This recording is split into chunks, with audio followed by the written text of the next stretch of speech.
ID ថ្មីទៀតហើយមិន ID នឹងគឺយើងវាយពីរដងបានវាចេញមកស្អាតហើយចូលកន្លែងត្រេកបែបដែរអ្នកគ្នានឹងមើលតាមនឹងទៅនឹងដឹងហើយយើងចូលកន្លែងវាយ ID ហើយកុំភ្លេចជាមួយនឹងកន្លែង copy ផងចាខ្ញុំចង់បាក់ចេញទៅនេះលេខវានឹងចុចមកហើយយើងគ្រីនេះប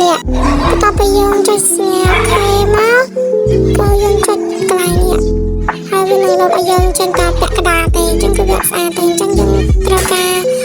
វាយ ID ម្ដងទៀតដើម្បីវាចេញមកទាំងស្រុងស្អាតយកមកបងហើយយើងត្រូវការនេះធ្វើតាមខ្ញុំណាខ្ញុំចង់សេអក្សរអីក៏បានដែរខ្ញុំសេខ្ជូតក៏អាចសេខ្ញុំសេចាំបងតាចាហើយយើងគ្រីហើយកូពីបានណាខ្ញុំដឹងហើយខ្ញុំ copy មកតែខ្ញុំ copy អានឹងបានមួយយើងសៀវ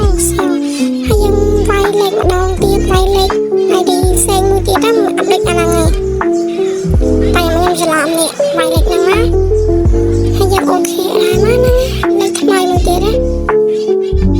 ហ្នឹងហើយយើងវាយហាចាវាអត់បានចេញតម្រងមកស្អាតល្អទេគឺនៅខ្វះបន្តិចទៀតគឺយើងចុច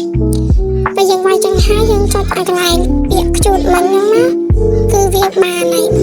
តែខ្ញុំភ្លេចថតឲ្យកន្លែងខ្ញុំចុចពាក្យខ្ជូតហ្នឹងខ្ញុំភ្លេចថតចឹងទៅ sorry បងខ្លាំងមែនតើ